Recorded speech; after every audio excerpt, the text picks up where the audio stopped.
Assalamualaikum warahmatullahi wabarakatuh.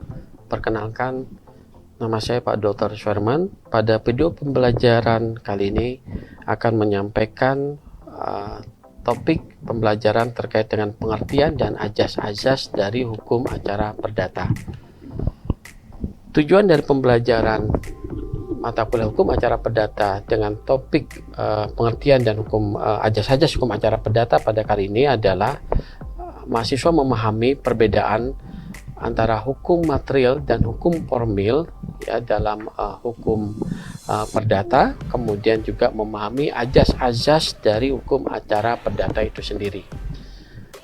Pengertian hukum acara perdata, sebelumnya kita memahami dulu apa itu hukum. Hukum adalah suatu aturan yang berlaku dalam masyarakat yang berisi perintah dan larangan. Juga apabila dilanggar akan mendapatkan suatu sanksi. Hukum menurut cara mempertahankannya dibagi menjadi dua macam, yaitu hukum material dan hukum formil. Apa itu hukum material? Hukum material adalah hukum yang mengatur hubungan antara masyarakat dengan masyarakat dan masyarakat dengan negara, di mana di dalamnya berisi tentang perbuatan mana yang harus dilakukan atau perbuatan yang dilarang dan yang dibolehkan. Sedangkan hukum formil adalah hukum yang mengatur bagaimana cara mempertahankan kaedah hukum material itu sendiri. Nah, di dalam hukum perdata pun itu diatur adanya hukum material dan hukum formil. Apa yang dimaksud dengan hukum formil atau hukum perdata formil? Pengertian hukum perdata formil, ada beberapa ahli hukum yang menyampaikan atau memberikan suatu pengertian. Salah satunya adalah dari Retno Ulan Sutanto yang menyatakan bahwa hukum perdata formil atau disebut juga dengan hukum acara perdata adalah hukum perdata formil, yaitu yang kesemuanya kaidah hukum yang menentukan dan mengatur cara bagaimana melaksanakan hak-hak dan kewajiban-kewajiban perdata sebagaimana yang diatur di dalam hukum perdata material. Nah, hukum perdata material ini adalah diatur di dalam Kitab Undang-Undang Hukum Perdata atau disebut juga dengan BW atau Burgerlijk Wetboek. Nah, isi hukum acara perdata itu adalah meliputi ketentuan-ketentuan yang selain memberi jalan cara bagaimana orang atau seseorang yang merasa hak pribadinya dalam pergaulan hidup itu dilanggar oleh orang lain, maka bagaimana dia harus bertindak atau bagaimana dia harus dapat memulihkan haknya tanpa melanggar hukum. Nah, hukum acara perdata formil ini juga mengatur ya bagaimana atau memberi petunjuk kepada orang yang digugat ya cara bagaimana ia dapat mengakui atau membantah dari gugatan tersebut. Hukum acara perdata yang bersifat positif ya, yang disebut juga hukum perdata material, di kita diatur di dalam BW atau Burgerlijk Wetboek, sedangkan hukum acara perdata kita itu pengaturannya masih tersebar di beberapa peraturan perundang-undangan. Contohnya adalah diatur di dalam HR atau disebut juga dengan HIR, Harrison Inlandsreglement ya, atau yang disebut juga dengan atau diterjemahkan menjadi Reglemen Indonesia yang diperbarui. Kemudian yang hanya HR ini berlaku untuk wilayah Jawa dan Madura pada waktu itu, pada zaman Hindia Belanda pada waktu itu. Sedangkan selain itu juga berlaku RBG, Reglement for Buiten Westen, atau yang sering disebut juga dengan Reglemen Hukum Daerah Seberang yang berlaku untuk di luar Jawa dan Madura. Selain diatur dalam HR dan RBG, hukum acara perdata kita juga diatur juga di dalam RV ya. Kemudian juga selain dalam RV juga ada beberapa ketentuan-ketentuan hukum ya Contohnya di dalam Undang-Undang Nomor 48 Tahun 2009 tentang ketentuan kekuasaan kehakiman, ya. Kemudian diatur juga di dalam Undang-Undang Nomor 3 Tahun 2009 tentang perbuatan atau perubahan kedua atas Undang-Undang Nomor 14 Tahun 85 tentang Mahkamah Agung, ya, dan peraturan-peraturan yang lainnya. Sehingga hukum acara perdata kita ini belum terkodifikasi dengan baik. Nah, setelah kita mengetahui tentang apa sih pengertian dari hukum acara perdata itu sendiri dan ajas-ajas dari hukum acara perdata itu sendiri, ya, atau aturan-aturan dari hukum acara perdata itu sendiri, selanjutnya saya akan menjelaskan terkait dengan apa sih ajas-ajas dari hukum acara perdata.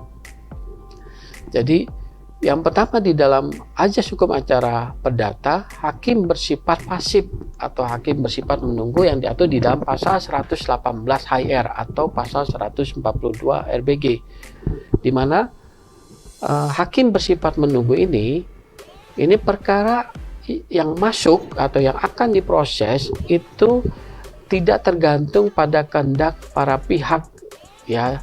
Jadi perkara yang masuk ke dalam suatu pengadilan itu tergantung dari para pihak yang berperkara, sedangkan hakim hanya bersifat menunggu saja datangnya suatu tuntutan atau suatu gugatan. Jadi kalau misalnya ada pihak yang berperkara secara perdata, hakim tidak bisa memaksa bahwa perkaranya itu harus diselesaikan melalui pengadilan, tetapi tergantung dari keinginan para pihak untuk mendaftarkan perkaranya itu ke pengadilan, sehingga hukum acara perdata ini bersifat pasif atau bersifat menunggu. Kemudian hakim bersifat pasif yang lain di sini dikatakan bahwa ruang lingkup dari hukum acara perdata itu sendiri luasnya ditentukan oleh para pihak yang berperkara. Jadi bukan oleh hakim ruang lingkupnya. Jadi artinya dalam suatu perkara perdata, apabila seseorang ingin menuntut, ya, dalam perkara hutang piutang, apakah dia ingin menuntut hanya hutang pokoknya saja, apakah termasuk bunga atau termasuk denda, itu semua tergantung dari para pihak. Hakim tidak bisa membatasi, ya, jadi ruang lingkup dari perkara perdata tersebut. Sehingga di sini hakim bersifat pasif. Kemudian hakim bersifat aktif, ya, dalam rangka mendamaikan para pihak, ya, karena memang hakim di dalam perkara perdata ini sebelum perkara perdata itu disidangkan atau diperiksa oleh majelis hakim, ada suatu kewajiban, ya, untuk mendamaikan para pihak dengan melalui suatu mediasi, ya. Kemudian di dalam perkara perdata ini juga dibuka kemungkinan setiap saat, ya, walaupun sebelum putusan dari majelis hakim atau perkara itu sudah diperiksa oleh majelis hakim atau sudah berjalan, maka para pihak masih memungkinkan untuk dilakukan adanya suatu pendamaian sebelum adanya suatu putusan majelis hakim. Kemudian yang keempat adalah ajas hukum acara perdata, persidangan terbuka untuk umum, ya. Kemudian selanjutnya hakim harus mendengarkan dan memperlakukan sama terhadap kedua belah pihak, ya. Jadi hakim tidak boleh berat sebelah, tetapi hakim harus berlaku adil bagi kedua belah pihak. Kemudian ajas yang lain adalah bahwa putusan harus disertai dengan alasan-alasan. Jadi di dalam suatu gugatan, ya, di dalam suatu petitum atau tuntutan-tuntutan para pihak, itu nanti hakim mempertimbangkan, hakim akan memberikan suatu putusan, di mana di dalam putusan-putusan tersebut hakim harus memberikan suatu alasan-alasan atau pertimbangan-pertimbangan di dalam petitum yang diminta oleh pihak yang berperkara, gitu. Kemudian yang selanjutnya bahwa sifat hukum acara perdata itu juga dikenai biaya, ya. Jadi memang ada biaya-biaya untuk pendaftaran, ya, untuk perkara perdata ini. Ada juga perkara-perkara yang tidak dikenakan biaya atau disebut juga dengan perkara pradeo, ya. Jadi perkara yang tidak dikenakan biaya. Kemudian beracara tidak harus diwakili ya, dalam perkara perdata ini juga tidak harus diwakili oleh kuasa hukum. Jadi para pihak yang berperkara bisa langsung mendaftarkan atau berperkara secara langsung ya. Para pihak yang berperkara tersebut tidak harus menggunakan kuasa hukum ya, sehingga tidak harus diwakili oleh kuasa hukum. Oke, kemudian setelah kita memahami dari suatu azas-azas dari hukum acara perdata itu sendiri, biasanya di dalam suatu proses hukum acara perdata, setelah para pihak yang bersengketa itu tidak dapat diselesaikan secara kekeluargaan oleh para pihak, maka para pihak yang lain bisa mendaftarkan ke pengadilan. Nah, di dalam pengadilan nanti akan selanjutnya perkara tersebut akan didaftarkan, kemudian nanti setelah didaftarkan nanti para pihak akan dipanggil untuk menghadap para pihak. Nah, kalau misalnya salah satu pihak itu diwakili oleh kuasanya, maka dia harus memberikan suatu surat kuasa yang disebut dengan surat kuasa khusus, gitu ya. Jadi surat kuasa yang diberikan oleh salah satu pihak yang berperkara kepada kuasa hukumnya itu diatur di dalam suatu peraturan undang-undang. Jadi tidak ada syarat-syarat khususnya yang harus diperhatikan ya. Jadi tidak bisa sembarangan untuk membuat suatu surat kuasa khusus tersebut ya, karena kalau misalnya surat kuasa tersebut tidak memenuhi ketentuan yang diatur di dalam aturan undang-undang, maka akan berakibat hukum ya. Berakibat hukum yang pertama adalah surat gugatan tersebut menjadi tidak sah, gitu ya. Yang selanjutnya juga segala proses pemeriksaan juga menjadi tidak sah ya, sehingga kalau hal ini terjadi maka gugatan tersebut akan menjadi sia-sia gitu ya, atau gugatannya bisa saja di NO ya, atau pergugatannya itu tidak dapat diterima gitu ya. Kemudian di dalam ketentuan surat kuasa khusus tersebut ya, selain diatur di dalam SEMA, juga diatur di dalam bab ke-6, ke-16, buku ketiga dari BW Kitab Undang-Undang Hukum Perdata, di mana di sini diatur ya bahwa di dalam pasal 1792 BW itu berbunyi, pemberian kuasa adalah suatu persetujuan dengan mana seorang memberikan kekuasaan kepada orang lain yang untuk dan atas nama yang menyelenggarakan suatu urusan.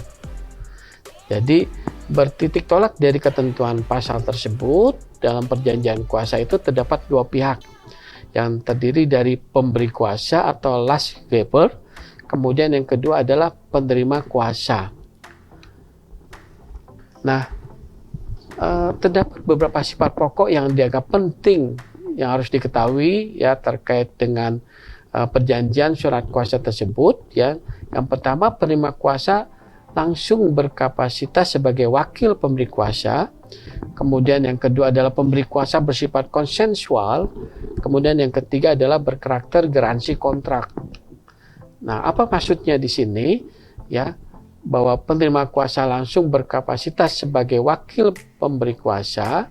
Nah, sehingga pemberian kuasa tidak hanya bersifat mengatur hubungan internal antara pemberi kuasa dan penerima kuasa. Akan tetapi, hubungan hukum itu langsung menerbitkan dan memberi kedudukan serta kapasitas kepada kuasa menjadi wakil penuh atau full power kepada pemberi kuasa, yaitu memberi hak dan kewenangan atau authority kepada kuasa yang bertindak untuk dan atas nama pemberi kuasa terhadap pihak ketiga. Kemudian juga full power di sini adalah dalam rangka untuk tindakan kuasa tersebut langsung mengikat kepada diri pemberi kuasa sepanjang tindakan yang dilakukan kuasa itu tidak melampaui batas atau kewenangan yang dilimpahkan pemberi kuasa kepadanya. Kemudian Yang kedua, pemberian kuasa bersifat konsensual, artinya sifat perjanjian atau persetujuan kuasa itu adalah konsensual, ya, atau bertimbal balik. Ya, jadi perjanjian berdasarkan pada suatu kesepakatan, berdasarkan suatu agreement, ya, berdasarkan kepada suatu perjanjian, ya, antara pemberi kuasa dengan penerima kuasa. Kemudian, akan tetapi ada suatu karakter yang ketiga atau sifat yang ketiga, yaitu bahwa di dalam pemberian kuasa itu juga bersifat garansi kontrak atau kuasa garansi, ya, artinya ukuran untuk menentukan kekuatan mengikat tindakan kuasa kepada prinsipal atau pemberi kuasa hanya terbatas, yang pertama, sepanjang kewenangan, ya, atau mandat yang diberikan oleh pemberi kuasa. Kemudian apabila kuasa tidak melampaui batas mandat, maka tanggung jawab pemberi kuasa hanya sepanjang tindakan yang sesuai dengan mandat yang diberikan. Sedang pelampauan itu menjadi tanggung jawab kuasa itu sendiri. Ya, itu yang disebut dengan garansi kontrak atau yang diatur dalam pasal 1806 KUH Perdata.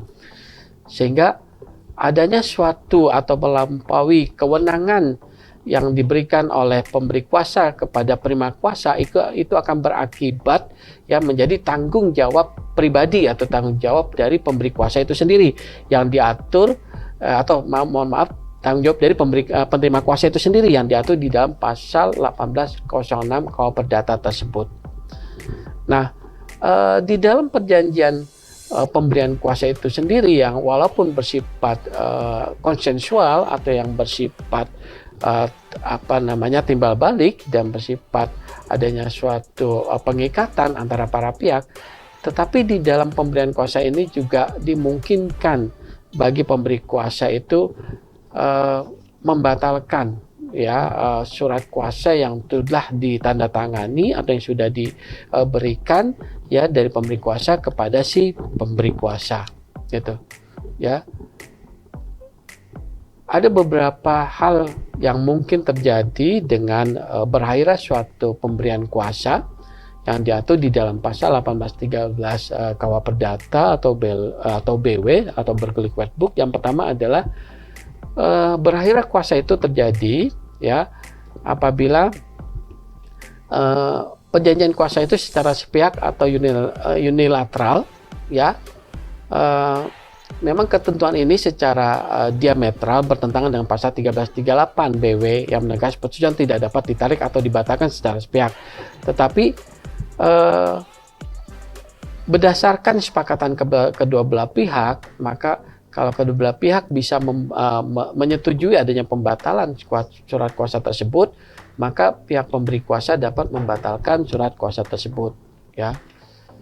Jadi hal-hal yang dapat mengakhiri pemberian kuasa yaitu adalah yang pertama, pemberi kuasa itu menarik kembali secara sepihak, itu juga diperbolehkan sesuai dengan pasal 1814 BW, ya, walaupun kalau kita lihat di sini adanya suatu kontradiksi antara pasal 1338 BW dengan pasal 1814 BW, di mana sudah ada kesepakatan, tetapi kesepakatan itu boleh dilanggar oleh salah satu pihak di dalam perjanjian kuasa ini.